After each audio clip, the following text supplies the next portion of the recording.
side of their climb back home. The point essentially is to say that are there incentives for why these people are coming back? Like I said again, the greatest wealth of every nation, it's not in their natural resources, it's actually in the people, right? But I mean, what's the quality? So what's the optimal use of people when they are not developed, enough to become global thinkers? The reason Citizen AY can have this is because he has sort of a global perspectives around the issue. He's a global thinker, and so his solutions are beyond just the locals. His solution is beyond his descent. He's looking at cases and templates around the world and trying to see how he can also duplicate those cases home. All right, so as we speak with those people who continuously want to come back home, the strongest voice in it is not about what the government can do for us. The incentives anybody's looking for is not something Tinubu can give you, because these guys are there for themselves. The incentives about if there is light, the incentives about if there is security, the incentives about if there is water, and all of those many social amenities, and all of those social amenities or social basic needs that we think should make it, enabling for those people to be able to come back home. The reality is about where are you directing your hunger to? Who are you requesting to fix this thing for you? So the conversations around this table with a lot of Nigerians or a lot of African people that I know would like to come back home or who are sending their investment home is to look at them in the eyes and say to them that the power to grow Africa is in the hands of the private sector, right? Not any politician, right? Because they will never. They are there so that they can steal as little as much as they can. And it doesn't matter the generation that they belong to, they are raising all the thieves to help them continue, the merchandise that they have started. So the focus is on saying that we can develop Africa from private sector. And private sector is not a sector driven by sentiment, it's a sector driven by results and outcomes. Right, and that results and outcomes. I mean, they know everybody who is in business understand the fact that you're going to meet a lot of hurdles. You are going to have a lot of things not going your way. For instance, in Nigeria, we are now used to it. Right, I run a business. I run a recycling company. I run a writing agency and a printing outfit. So my many business portfolios, I run a school. There's just so much that the government cannot do for us. We provide our securities ourselves. We provide our water ourselves. There's borehole everywhere. And I like to tell people, if you've not been to Nigeria, you would assume that we don't have water. The difference is that other than the government providing the water, the people are the ones now taking their fate in their hands. And that's how to let you know that that consciousness is the real freedom that you need. The freedom to know that you cannot depend on these governments, because we have always done that in the past and nothing comes out. It is now time for people to take their fate in their hand and start to create the solutions that they want to see. So you will start up a business as a private sector, not thinking of if government is going to provide power for you. You would get your generators. You're going to look for solar as an alternative. Just recently, there are some guys who are converting corn hubs, your maize, and then we're converting them into cooking gas, right? Put them in gas cylinders and all of that. That and many other things is what innovation can do for us. Right, and the beauty of circular economy is actually the future of Africa. So the cause is to say that there is nobody waiting on anything this government is going to provide. We are the government, and we must go on, put all of these things. If you're going to set up a business in Nigeria, for instance, I don't expect you thinking the government will give you light, because there has never been light from time immemorial. There has never been power. There has never been water. right? So you're going to come up with your business plan, putting all of those things in check, saying if you don't get it from the government, how do you provide it yourself? And then you put in all the necessary contingency, even when it goes south, so that you are able to sustain it. All right. So it is to say that we are taking our fate by our hands, and everybody is now their own government, creating their own enabling environment so that the many other lives that are dependent on them can thrive. All right, so we must continue to promote the fact that these politicians are too few to define the entire Africa. They are too small in number to want to be the benchmark for how Africans are described. I'll say something a bit more personal. Citizen AY will understand this, and I can go on to call names. All right, I give you names like very reputable people in the private sector. A man we respect so much in Nigeria, the Christopher Colades of this world, Mazi Samo, Habunwa, and all of those guys in the private sector. I look at them in the face one day and I said to them, Daddy, you people give these guys all of this chance. So I'll tell you, I'll just oppose the mistake that they did, and the mistake we must make sure that the current talents of Africa should not do. So these guys I am talking about are around 80s going to their 90s today. One of them is Plato told me, I looked them in the eyes and I said to them that you guys were our problem. You all came back home doing advocacy when you're supposed to be taking leadership.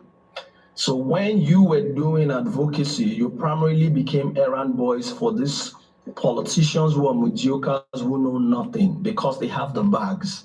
All right, so one of them looked at me in the eyes and said, son, you are so correct.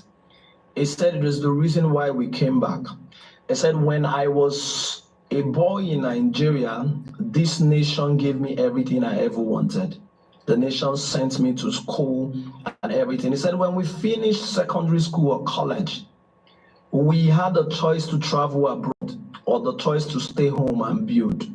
But we saw so much rascality from the military and all of that. So many of us who were brilliant guys decided to leave Nigeria and go outside Nigeria to develop ourselves, worked in international organizations around the world. They said something happened while they were in the West. Some of them 15, 20 years. I mean, Peter Obi and the likes of them were, and you can go on and mention a lot of them like that. They said something happened while they were in the West. That for many classes that they attended, they discovered that there were no cases around the world in many of the schools in the West talking about Africa.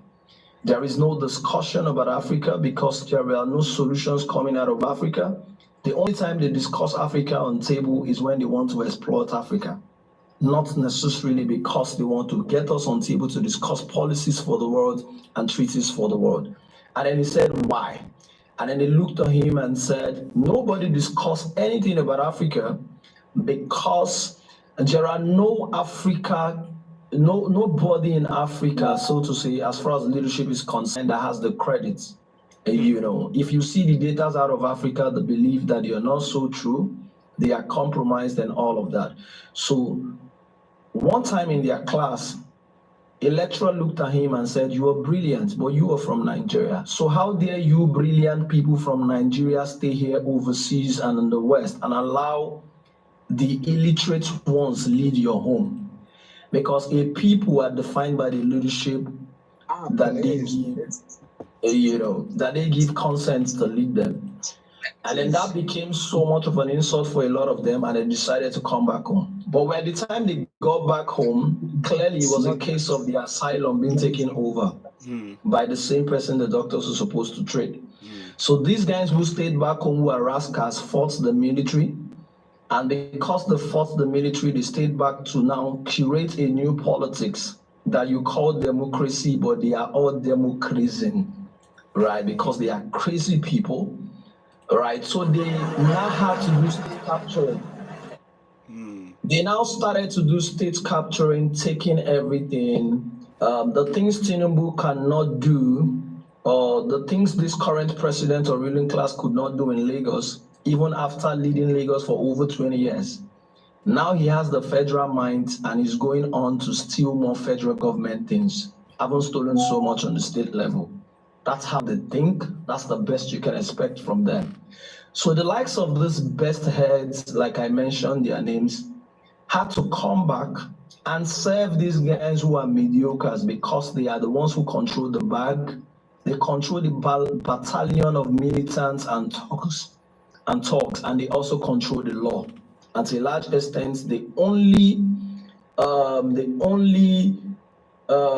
what's the word now? The only savage of that situation is supposed to be the justice system. But sadly, they already used their big money to buy the justice system. Yep. Right. So this finest brain now had to come back to work for them as errand boys.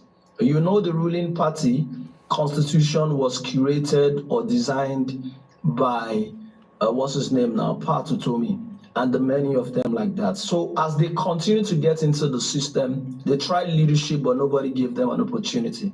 They tried to want to be president, it was too late. Right? Because ignorant people, when they take on power, will do so. They will do worst and make it a total state capturing. They tried to become state governors, nobody gave them the opportunity. Then they decided to go into advocacy instead of staying there to take on leadership. So they started with all forms of advocacy. Oh, this one started doing a National Economic Summit. Another one was doing something around advocacy. Guess what? As you do the advocacy, you will need government permission. So clearly there was a little to what advocacy can do. They need to get power so that they can put this in the right place. To date, none of them has been able. We need a time. Yes. You have no consideration. Oh, so sorry. Okay, Come sorry. on, man. Yeah, hold on. Yeah. 1 second. Wrap up. Yeah, wrap so up. to date, I just round up on top. Yeah. So to date, none of them has been able to get into the politics, right? Because when they got back home, they started wrongly. There's a little to what you can do with advocacy, right? We need political power. And enough about the many talking. How do we start to plan our own people we know has the solution and the character and put them in the place of power so that they can do right by us? Thank you. Thank you very much. Thank you. I know he's talking from a slant point of view in terms of work and business and all that but all of it still has to be put together. But thank you so much for that, and thank you for holding the fort, Linda. Who's next? Before I carry on, who's next? Is it? I think Guacmo. Is it Gumako? Is it Gumako? Is the next? Is the next one? I think. No, I think. So who's next? Thank you. Oh, 1 second. I think. Oh, hold on. Gumaku, sorry, apologies. I wasn't here. Okay. I think it's Abdul. And everybody else, please, yeah, let us keep it. Let's be succinct as well, not too much time. But I understand. But thank you very much. Okay, Abdul, go ahead. Yeah, go ahead. Then I'll go to Gumaku. Okay. Thank you. But before I say anything, guys, please, make it short, please, because we've got a lot of people here. So Yes. Just don't take too much long. So everybody can have something to say. Yes, well said. Okay. I gotta say something. Thanks for giving me the opportunity to share my thought. A couple of years ago, I told a friend of mine that the relationship between the Western countries, especially France in Africa, it's like a dirty pot. And they've been cooking, and then they've been cooking with that dirty pot for us to eat. And I told him that at one point, we won't eat from that dirty pot anymore. And I think that time has come. And you can see that from the AS countries, you can see that things have started to change, and you can see that if we just keep on with the momentum, in a couple of years ago, I think because some countries would end up following, and I'm sure I do believe that some countries will follow the AS. Yeah. Of course, we start with one country. Mali started first three or 4 years ago. It was just only Mali, and then Burkina Faso joined, and then Niger joined, and I'm sure that in the following months or years, some countries will also join, and And I think something is and I think this is something, very quite important, that we need. Before we don't have we used to have not social media, and there's like a lot of things happening that we're not aware, we were not awakened. But today with social media, we've got we got all the information is right before our eyes, so we can't be how I'm gonna say that. I mean, we can't be manipulated anymore. Like how they used to do, how they used to do before. And regarding returning back home, I think this is something that Burkina Faso President Traore he's working on. Because for people to get back home, you gotta have the right platform. But but in Africa we don't have that platform. So and this is what Traore is working on, because the system is sort of locked in Africa. The system is locked. So even if you want to return, once that system is locked, you gotta be part of the system. Otherwise, even if you get there, you won't have the opportunity, you won't have the platform, to be able to express yourself. And this is what Traore is doing right now. He's bringing back, those talented people that that work abroad all over the world, and that's what he's doing. Bring them back so they can contribute to the development of the country. I'm going to tell you something about. I don't know if you guys know the SAP. In France, it's called, in French it's called PAS. It's called Structural Adjustment Program. Yes, we know it. I think this program was put in place before 1990. Because before after the independence, when African countries had independence, we had factories, we had our economy, and our economy was strong. So the Western countries, took over our economy, they put us in debt, and then once we wouldn't able to pay back that for the debt, they came up and say, okay, because you can't pay for the debt, we want to control. We want you to give us your factories and your economy, so that total control over our key sectors. And then from there, things have started to get worse in Africa. Just to say that we're talking about in Africa, everybody wants to work for the public sector. Everybody wants to work for the government. This is not possible. And even in UK, and I can tell you that even in the UK, most people work for the private sectors. Everybody can't work. Even less, even 10 or less than 10. I won't say even 10, maybe like 6 or 7% of of the population can only work for the government. So it's the private sectors that would probably give work to to the population and to these people. And and this is what Traore and the ES are doing as well, because they're putting emphasis to come and put in place the factories in here, so we can so we can create jobs for people. I must stop here for now, and then I might come back later if I got something else to say. Okay. Thank you. Thank you. I am Signature. You started something very good here. We are talking about the solution, but we are talking about it from the point of view of business and the role of business in the economy. And that is very interesting, and is evidenced further by what Abdul said here now about leading less people in the public sector doing the work and more people in the private sector. You and I, and that's very, very interesting how you put that. And I really like that, and the fact that when they say, those who say Ibrahim Traore is useless, he can't do this, he's using his brain. He wants what is going to work for his people. He's applying everything together, but under African control. Very big difference. Thank you very much for that, brother. I appreciate that. Gumaku, let's hear from you. Thank you. Go ahead. Thank you so much. Yeah, we need to set the time, and when hosts respect us, we should respect the host and the platform, please. Yes. That's what Mr. I am missing, and talking about very low level things. We're talking about the highly sophisticated what affected us, what the solution. That is the point we need to talk as Africans. Now, my point is, we are lacking critical thinking. That is what I see from the speech of African leaders, African intellectuals, so-called, except Professor PLO, Professor PLO, and a few of them. Other than that, the rest are thinking. We Africans, what is the major problem? We're talking about the business, we're talking about the daily life.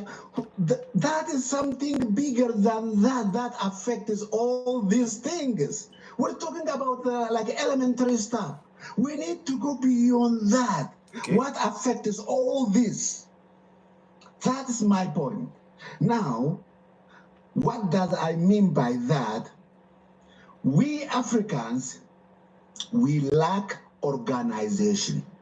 I repeat, we lack organization that created based on African ideology, African experience, African brain, work for Africa. That is what we are lacking throughout Africa. How can we go there? There's a big obstacle ahead of us. What is that obstacle? That obstacle is the organization that implaced by colonizer and the neo-colonizer are there every corner of Africa. It does not allow us to organize ourselves. This is the point. Every individual, every organization should think. So-called democracy, which is, I call it hypocrisy, that's what they use. That's their tools.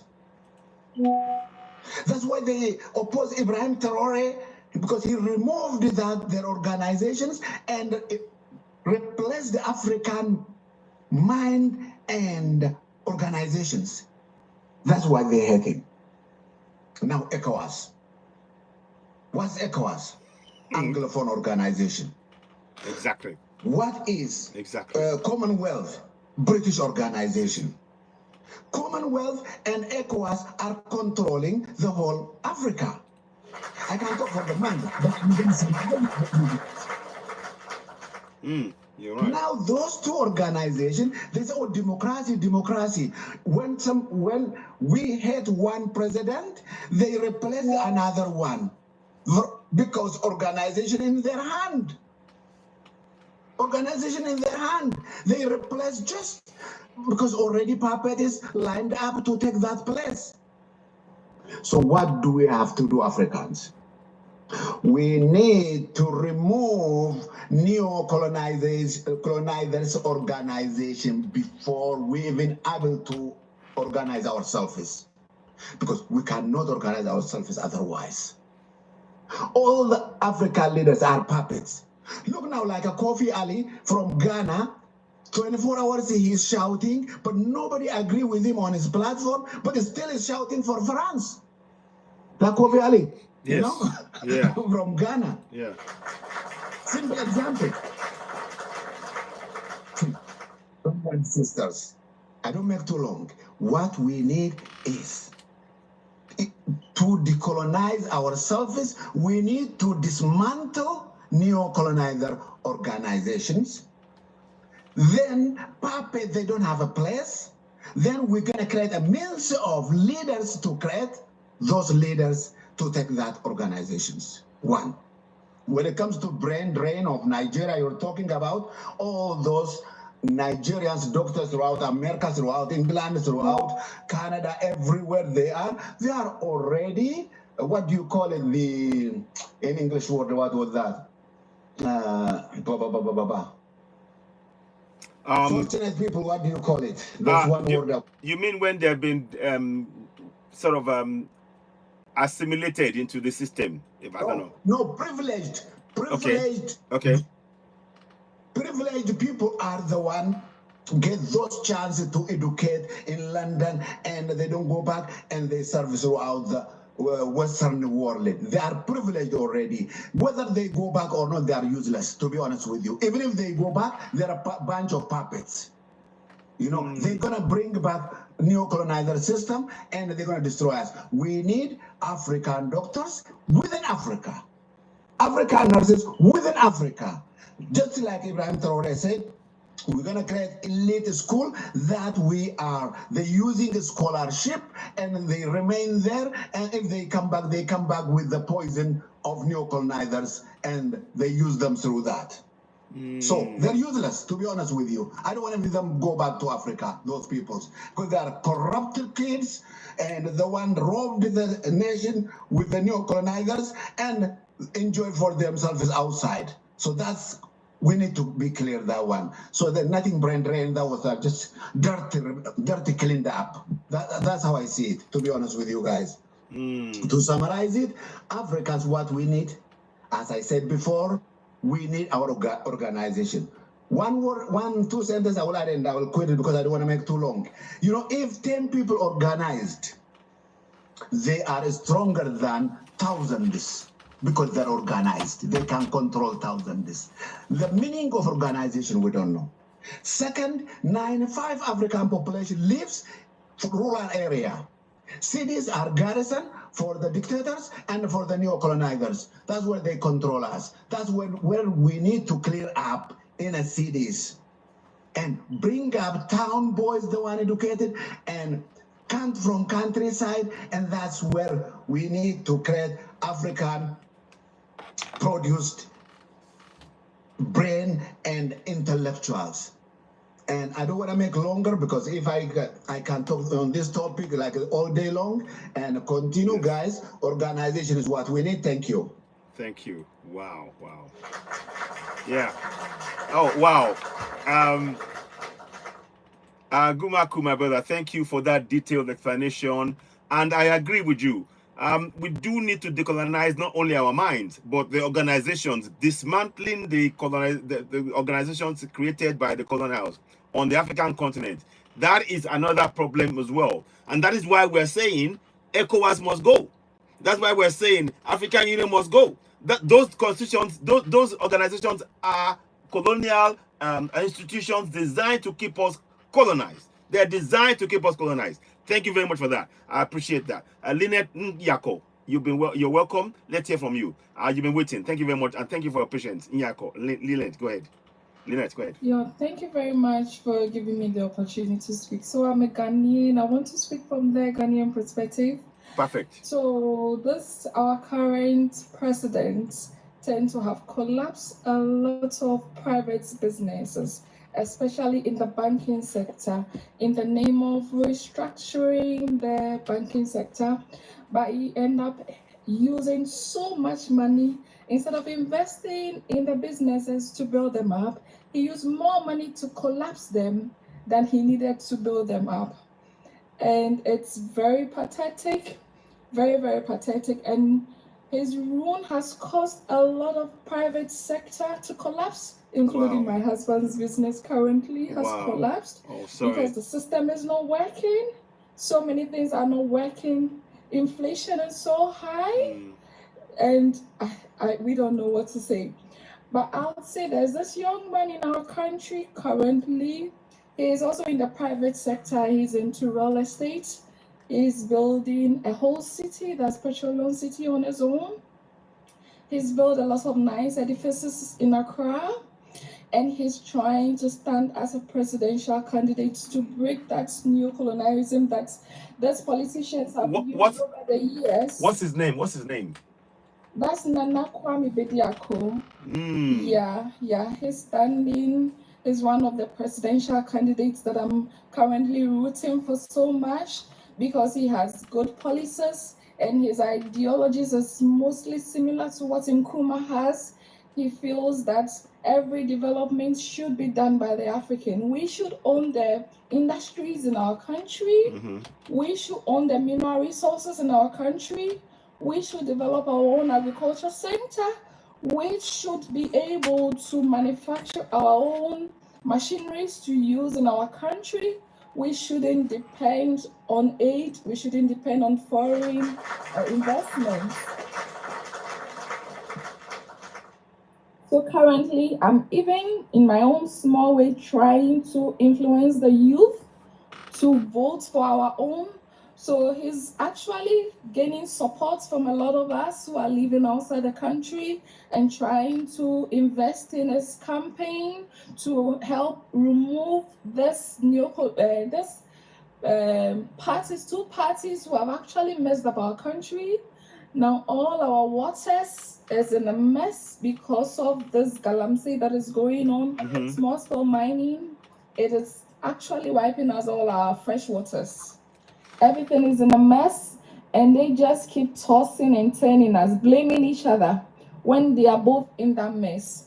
So if there's any Ghanaian listening to me on your platform, I'm encouraging them to champion this cause. We need to take over from this old man who sees the white people as their masters.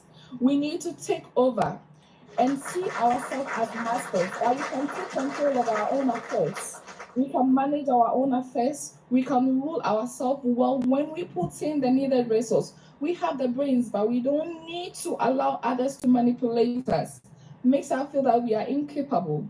So currently, that's what I'm championing for, and I really love what you are discussing this afternoon. I wanted to contribute. Thank you so much. Thank you so much. Thank you. Lynette, thank you so much for everything you said. What I'd like to ask you quickly, Lynette, in terms of solution, what can people do on the ground right now? Do you have suggestions around that? How they can actually influence? What can they do right now on the ground? Because that's what we want to start now. How would you? What suggestions do you think you have for that? Thank you very much. So currently, there are a lot of people who they're not being motivated by the presidential candidates, but they themselves are influencing and campaigning, telling the youth that it's time to vote out these two political parties who are being controlled by the foreign countries. It's time to vote them out. It's time to let them go because they are part of the ECOWAS. And they are part of those who are not happy with what is going on in Burkina Faso. We are completely in support of what is going on in Burkina Faso, and we want a leader that will champion that. Fantastic. So currently on the ground, we are encouraging the youth, let us vote in someone who aligns his thoughts with ours. Someone who understands our pain, someone who is ready to develop the country, not to amass the wealth and send it to the foreign land, and doesn't invest in the land. So there are so many youth out there now on the grounds trying to put out the policies of this presidential candidate, Nana Kwame Bediako, who is ready to help change our water resources, use our water, these waters that we have. Our only source of transportation is a road. He's now looking at dredging and then helping create inland ports that we can use boats and things on our water bodies. Is going to put in more infrastructure into our railways. So these are ideas that we are telling the people on the ground. Okay, thank you. Well, and also, whilst other political parties are telling the people on the ground they're going to build toilets for them, this man is talking about building industries, turning our shea butter in the north into a factory that can employ thousands of people. That is what we are championing on the ground, to help people have a change of mind and know that we deserve better, not toilets and just 3 rooms of a classroom. We don't need that. Exactly. We need better facilities. So that's what is going on the ground currently. Thank you very much. Thank you, Lynette Nyako. You know what? I would actually like to interview that president that you're talking about. I'd like to interview him myself. I'll get in touch with you anyway. We'll talk some more. But thank you so much for your suggestions there. They are very, very, very welcome. And please do come again. We appreciate you. Thank you. Thank you. I have a question for Lynette as well. Okay, go ahead. Yes, she talked about private banking.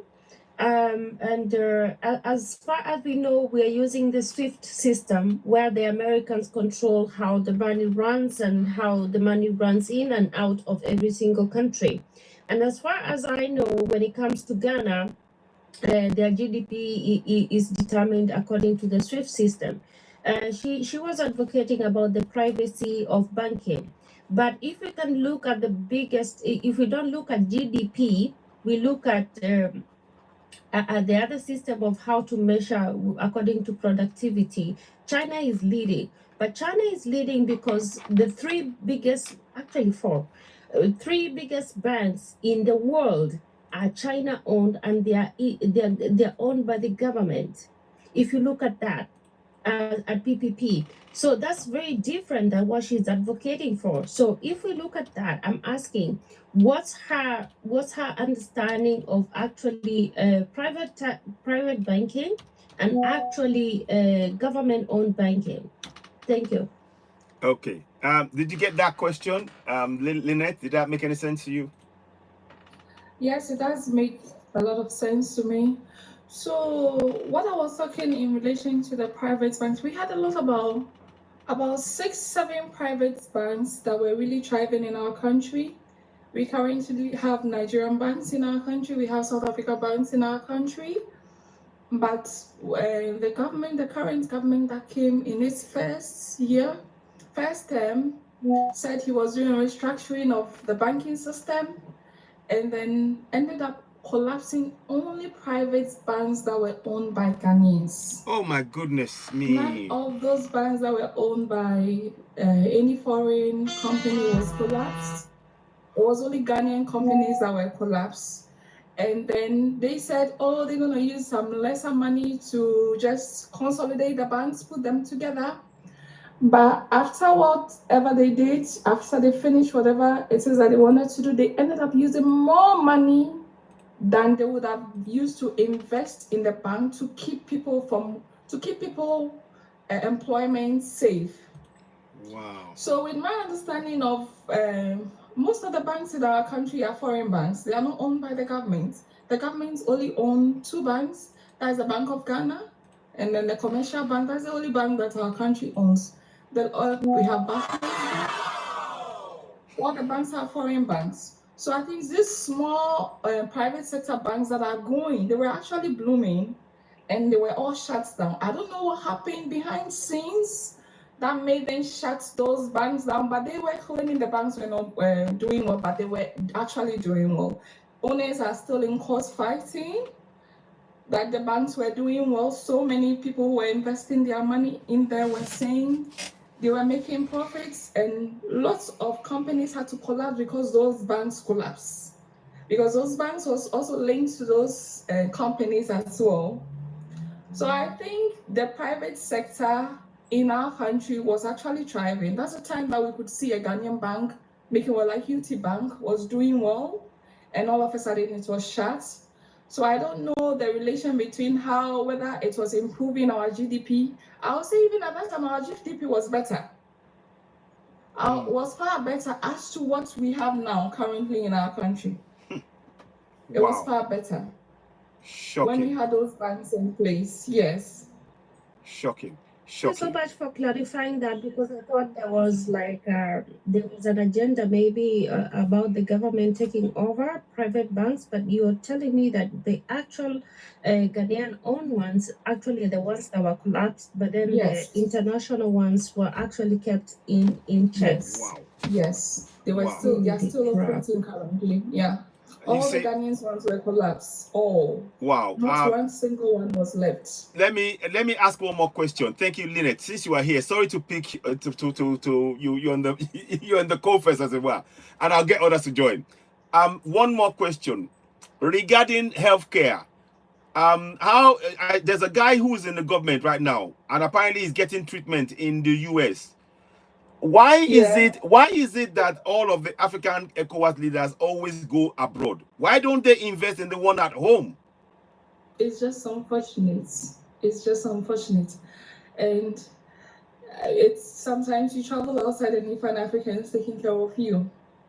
when you can actually bring more equipment to boost whatever it is that you have, because you have the skills, you have the qualified doctors, the neurosurgeons, you have them, but you don't have the edifice, the infrastructure for them to use, and they are struggling. Even recently, our dialysis center needs to be shut down, and people were on the news complaining because they cannot be off the dialysis for more than a week. So this is the problem we have with these leaders who are being manipulated, who are serving as puppets. This is a problem that we have with them. And currently we have a lot of nurses and doctors leaving our countries to US and UK. A lot of them, a lot. They are leaving, not because there's no, government is not employing them, and the infrastructure that they came to meet, they are not adding anything to it, and everything is deteriorating. Because they've all our money, they have the privilege to travel outside to go and seek health care. Yes. So that's why currently he's outside. And this government promised us Agenda 111, saying he's going to build 111 hospitals across the country. He has budgeted, taken the money, and there's nothing to show for it. This is the kind of government we are with now. There is nothing to show for it. So I'm championing that, because in my own small, we need to vote them out. They are not there for our benefits. They are there for their own selfish gains, and whoever it is that they are serving, they are not there to serve the country. No, they have nothing to offer the country. They've messed up us than we were in 8 years ago, in 16 years ago. It has gotten worse. We were far better. We had lights, we had water running through our taps, but it's so worse currently. Thank you so much, Lynette. I'm so sorry that we are talking about things in a way that's showing the backwardness of the puppet leaders, and it's good to speak about it. Actually, I'm not sorry about speaking about it. I'm glad that you are here, able to share with us. I'm so glad that all of us are listening, and this is yet more reason why we're saying ECOWAS is not fit for purpose, and we're calling for us to stand up for Africa. Thank you so much. Thank you for your comment. Let me do that. I just say that. Thank you. We are going to be rotating the people coming on the platform, because there's a lot of people. Something in response to Lynette. Okay, briefly, so I can bring somebody else out. Yeah, she answered very well about the banking system, and then she said it was only the international ones that were left. The local ones were collapsed, and that worried me. And she's talking about how the infrastructure. About, you asked also the question about the healthcare situation, and why they're doing this. And I'm saying in Kenya, what we have done, we moved from the Gen Z movement, and now we're exposing all the infrastructure that was created to help the Kenyan people, that has actually been just put in place by words and by celebrating them and putting. But then now what the people have done is, actually we have a guy called Morara. He actually goes to the ground and then exposes a stadium that actually has nothing in it. Is actually goats and cows eating grass, but it's been allocated millions of dollars to actually do the project, but it's not being done. He goes and finds a road that was allocated millions of dollars with the corruption that's going on. Then they expose that and say this road is not working. So we need that all over Africa. We need to expose these projects that they are doing, the corruption that they've been doing, one after another. You go to your own county, you go to your own province, and then you expose that, and then they can be held accountable to that. But that's part of the civil education that is why the Gen Z movement, you don't see it popping out, but we are actually going to find those projects that the parliamentarians, the members of parliament, whichever, I don't know what you call them in your own country, Everybody has been launching a project that's working for that they're, oh, this is what I want to do for my county, but they always come and say, oh, we want to do this for you, but when they actually launch it, nothing happens after that. And then they come back again, and then we don't ask them, what did you do for us for the last 4 years or the last 5 years? We don't ask them that. So now people, the young people, because the funny part that they don't understand, the majority of Africans are 19 years. That's the average age. 19 years and below. That's the average age of Africa. And we should count that as something that we should remember at the back of our mind. An So asset. all these people are technology savvy. So we should remember that they can actually get the knowledge very, very quickly. On their telephone, on their mobiles. We should go and expose those projects that they've been doing. That is why Traore is trending right now, because he's actually going into the project, showing you what he's doing, how he's transforming, and that is why he's trending. But now this is what all of Africa should do. Go to those projects of those your members of parliament or elected council members or whatever you call them in your own country, but go and expose the projects that they allocated money, they stole from you, demand it back, and show that they have not done anything for you, and then elect, I don't care whether it's a 19-year-old, a 30-year-old who can do something for you. That's what we need to do as a whole continent. If we do that, they will never step in Africa again. I promise you that. And then all of the Africans in the diaspora, they're going to come back again. Wow. Because they will never respect Africans all over the world until we Africans in the continent start respecting ourselves. Okay. Kibuxi. Oh, my sister. Wow, you said a lot, and we need to take that on. Thank you. This is what we Sorry. talk about. Practical action. One second. Okay. This is the practical action that we're talking about. We on this platform, we really want things. We want to start doing. Look, I want us to start doing something. When you take action in your community, do exactly what Mabu say. I think the guy was, you said, I don't know his name now. Minara. Is it Minara? What's his name again? He's called Burara. Bur- He actually, yeah, he's Burara. called Burara. Burara. Now, I know he was arrested, but they freed him now. But this is what we need. We need people like that. Go and do a film of your community right now. The project that your ministers and on the whole African continent. we must do it. All of Africa. Exactly. We need to do that. Then we can share it on platforms like this to wake us up. It is time. It's time. Sorry? I said I talked to that guy. Yeah. Talked with him, Ghanaian candidate. Okay. Oh, okay. I Yes. talked to him like 3 days ago. Oh, fantastic. I want to, you know what? I want to bring him on board. So maybe you can get in touch, and because I need to bring him on board to actually interview him here. There's a guy on here. He does the same thing that you do. His live, and some of the people in here may know the name of his live is his name is TM. Okay. And he had him. Okay. And he was really nice. He like sat there. He turned his camera on and everything. And he let people ask question, and he answered for almost like 2 hours. Fantastic. Yeah, Fantastic. the guy that they're talking about. Okay. Thank you. So I'll probably ask the guy. Yeah, I'll get in touch with him. I think I'm following. I'll get in touch with him directly, actually. I will do. Thank you very much for that. No, Kibuxi, very good idea. Thank you so much. This is fantastic. Let me go to Vanna May. Vanna May, you want to say something about Kwame? Go ahead.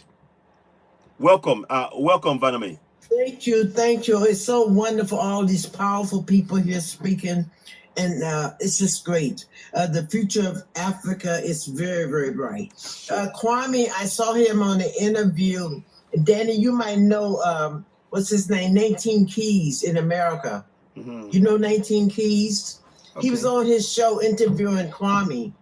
And Kwame was saying that what he's doing, he's also right. He's been doing this for a while, building apartments and houses for people who can't afford to pay rent.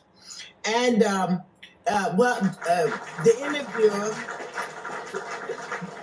interviewer asked him, okay, well, with all your knowledge and your money and what you're doing now for Africa, why don't you consider being a president? And he said, yes, I am also, that's one of my goals, because I have the ability to lead Ghana to be one of the biggest lands in Africa.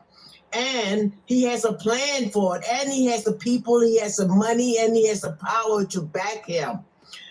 He's just, his personality, he is a real human, and he's going to do a traditional signing in. Okay, so he is the best thing that can happen to Ghana, and that makes me want to now develop my land in Ghana.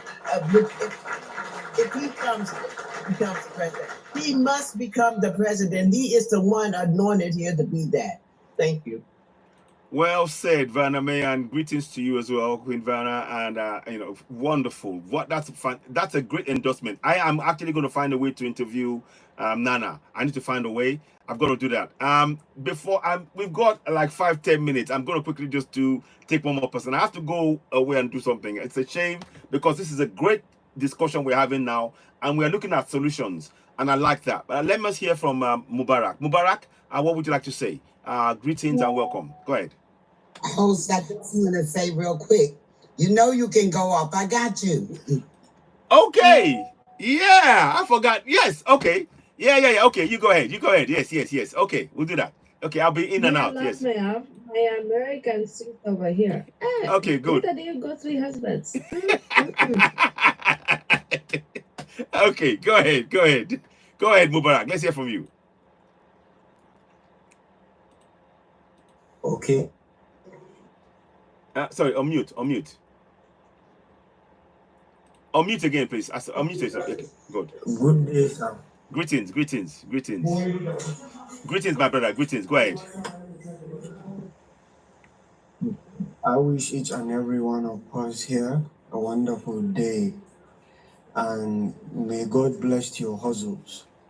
And I will start by saying, the day before yesterday, I think, or 2 days before now, I come across a house called Coffee. And that time you were also available. And this is a sign that what you are doing here is going across, that some people have to screenshot your life and make it their background and still criticizing Africans. These are things that they are very unfortunate. A man of his own age trying to discourage young Africans from supporting Sahel Alliance. This is so unfortunate. And he is making reference with this very great house. So once again, everybody in this house should know that what we are doing here is actually helping matters and is changing the narrative that we are already obtaining on ground. Thank you. And may God bless your strength and your time that you always put in order to educate us all in these aspects. I'm moving further with regards to what is happening. Now it is very unfortunate when we see African leaders acting like dogs before its master. It pains us because we see no reason why an African leader will be seeking help out of Africa. What are you going to get? Which type of aids? After all, you have the resources, you have the manpower, you have the mineral resources responsible for the 21st century to even move forward. But it is quite unfortunate the type of leaders we have for decades. They are taking us 1 step forward and 3 steps backward all the time. So with the emergence of people trying to and we already set an example. In less than 2 years, they bring a massive development to their country. which we can see physically. The mode of administration varies from those narrative we've had for decades in Africa. And these are the type of people we have to be supporting. These are the type of people we have to be supporting, promoting, and shedding light across all of us in Africa to come together, most especially the youth, so that we, as I said the other day, we have to be coming together physically, making physical gathering and making conferences that will change the narrative of Africa. Because we've been talking for so long, it's time to put things into actions. It's time to do things more physical, not just mere talking on social media platforms. Thank you so very much for always giving me the chance to contribute. Miss Lady Lee, I always remain loyal. Thank you so very much. Thank you. Thank you. Thank you, Mubarak, my brother. Thank you. Thank you. Thank you, Mubarak. Your commitment to seeing a better Africa is very clear for all to see. And I thank you for your endorsement of the platform and actually exposing those who are trying to sort of, pull us back.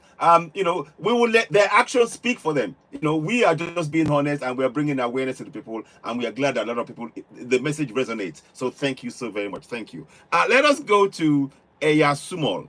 And then we'll, go ahead. Go ahead, Eya Sumol. What would you like to say? Let's hear from you.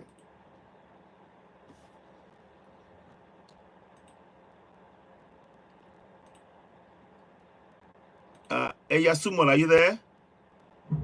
Okay.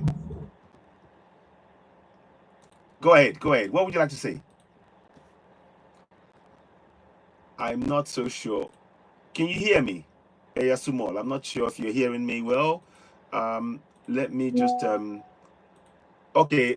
Eya Sumol, can you hear me? I've unmuted you, but I don't hear you. We don't hear him. Can anybody hear him speak?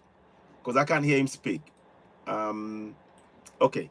Whilst we're waiting for him to come back, again, we just want to reiterate something.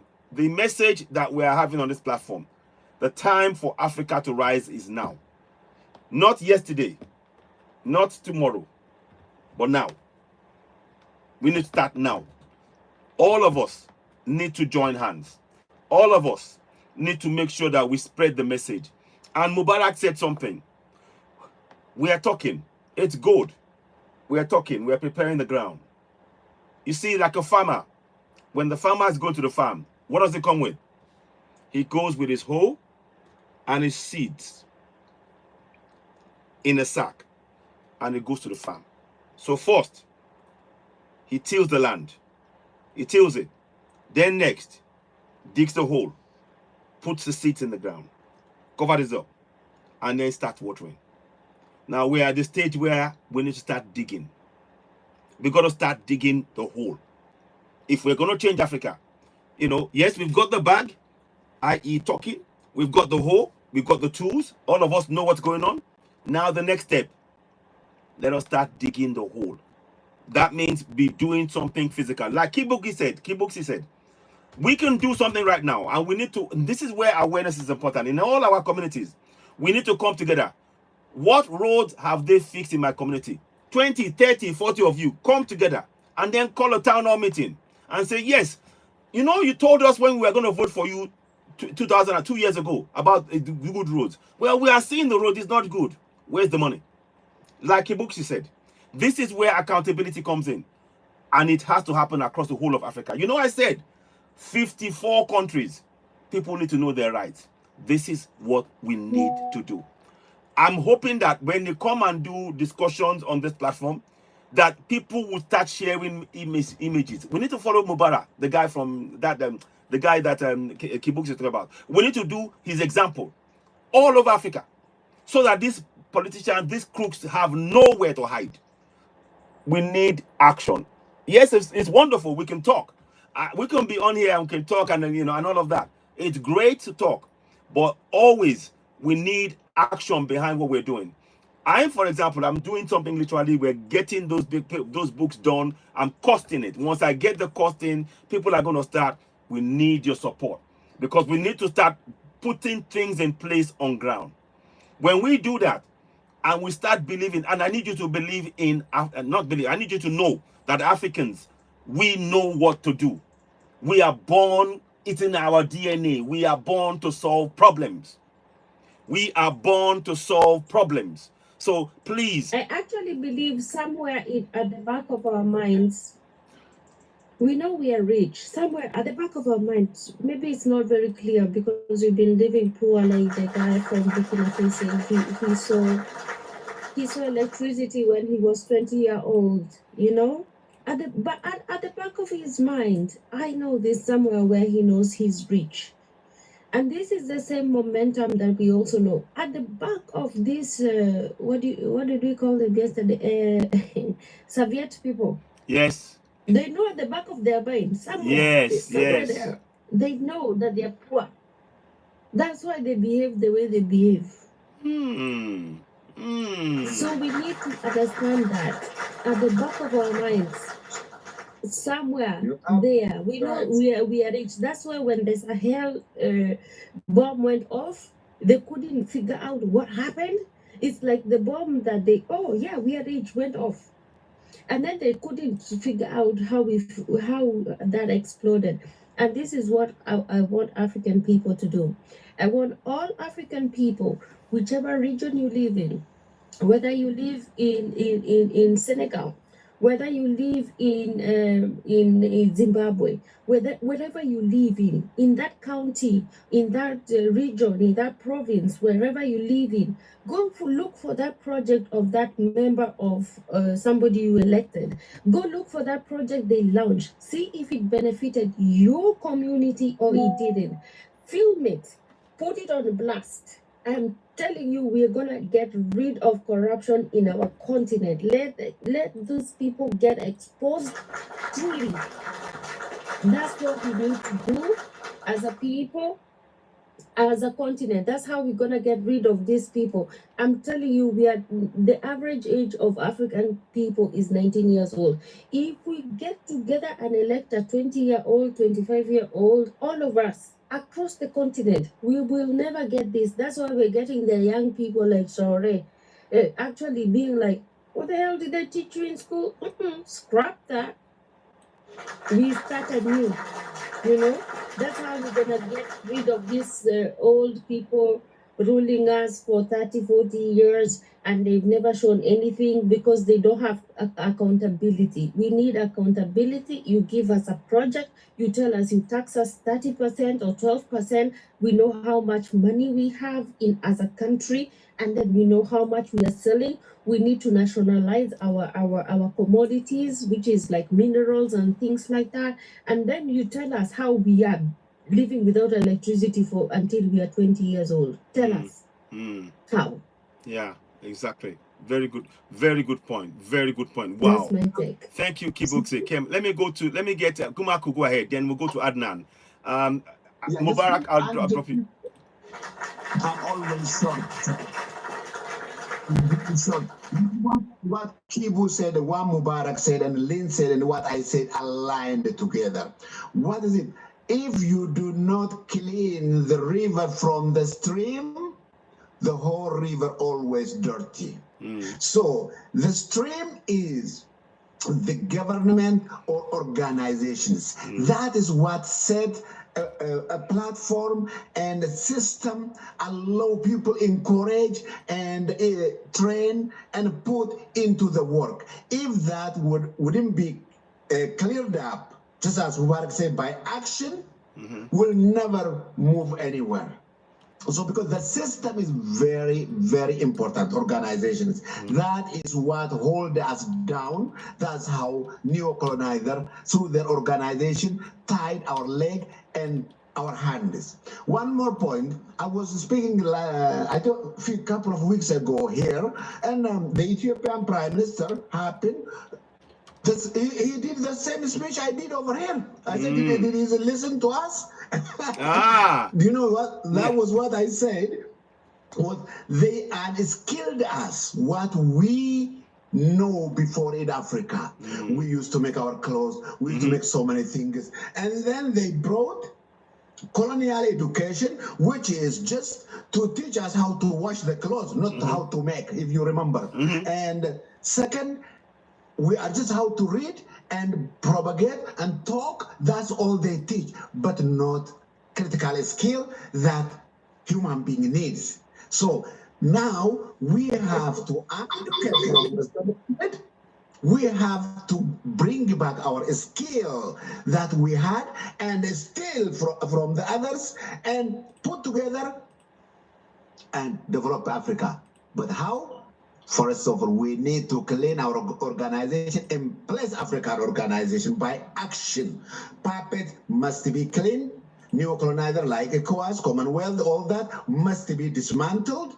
Democracy, so-called democracy of the system they use must be dismantled. We don't need democracy. We need clean African organization that work for Africa. Thank you. Wow, thank you. Thank you so very much. Thank you so very much. Thank you. Wow, awesome, Gumak. I'm so glad. I think you're right.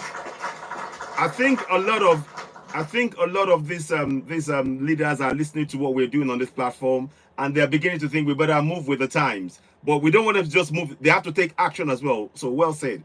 Well said. Let's go to Adnan. And Linda, I'm going to be off for in a few minutes. You can take over. I'll join in via my other line, and we can carry on. Adnan, Okay. Go ahead. Thank you very much. Adnan, let's hear from you.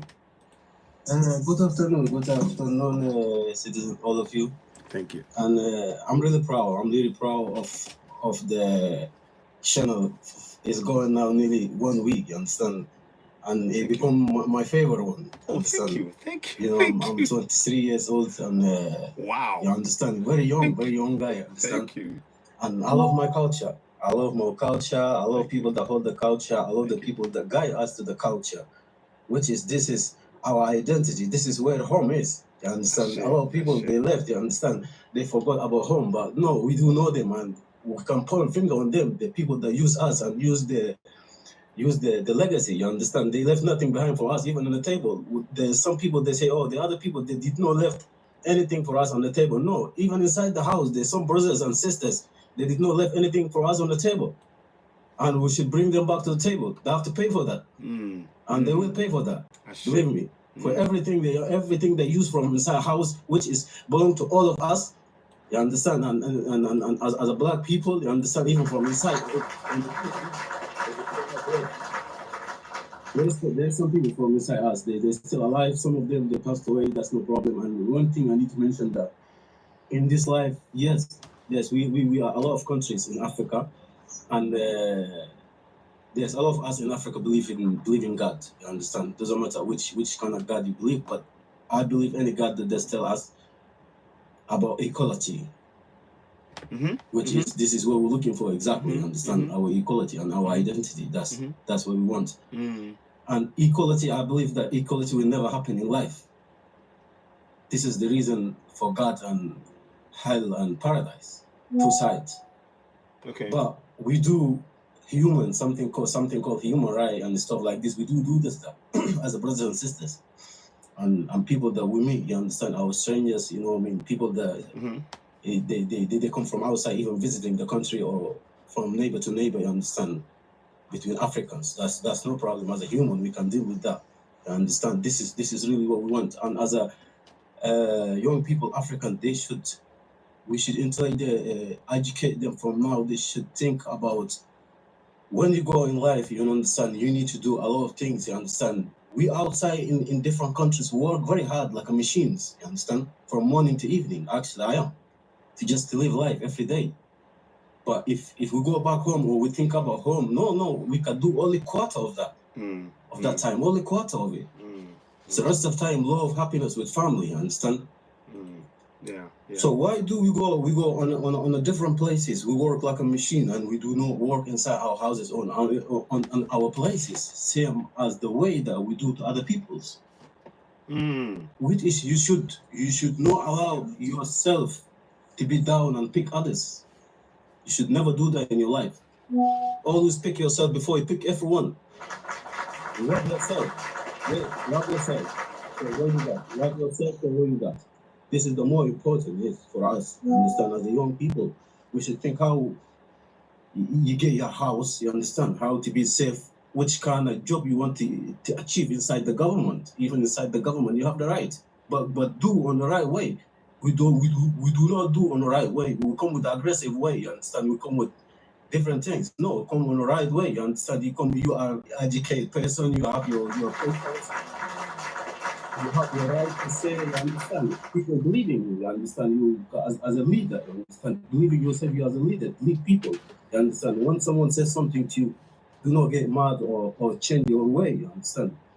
And the big thing we have inside in Africa, we have government in Africa, and there's good people and there's bad people, but the more thing make us complicate is the tribe thing, which is government. When the government be from one tribe, the other tribe will be.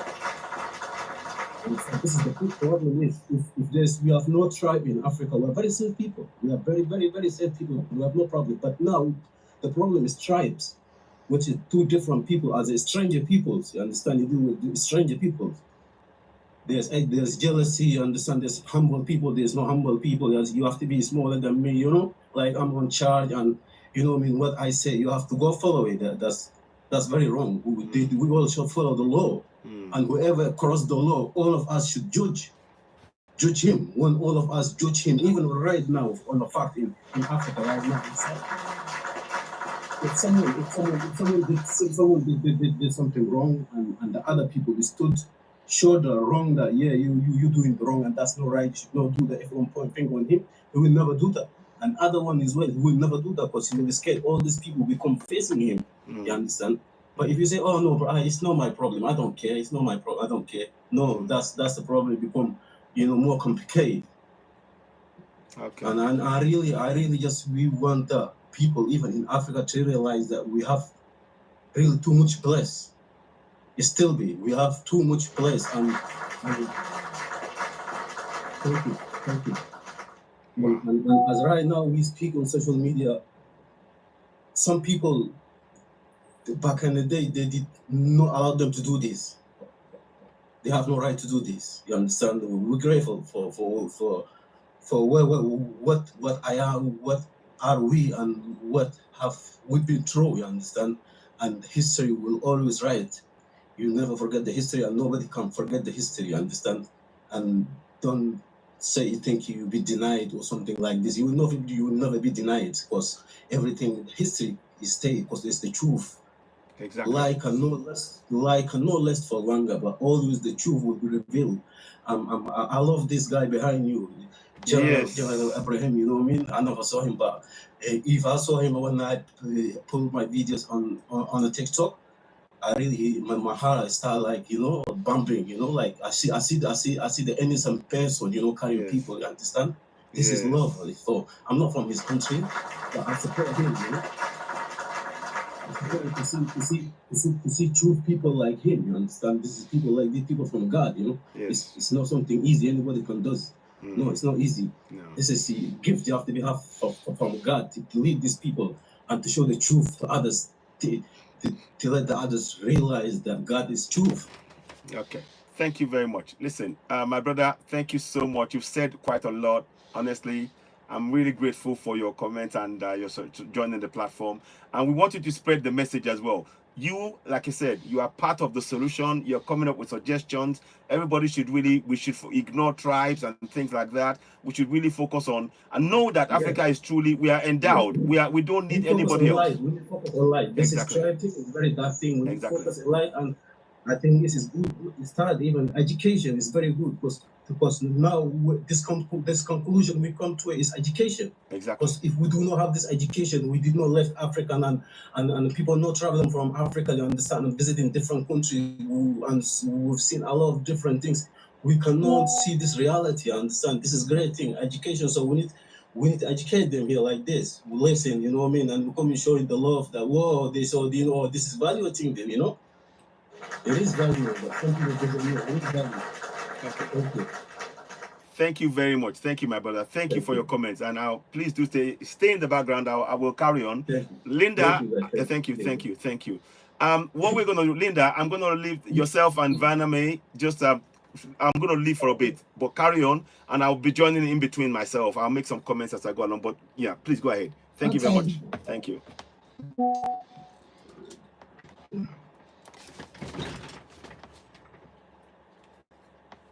Who's the next speaker?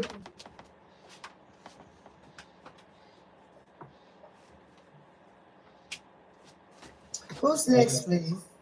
Sorry, I think but someone can carry on what they got to say. Danny, did you want to say something else? You've been waiting a long time.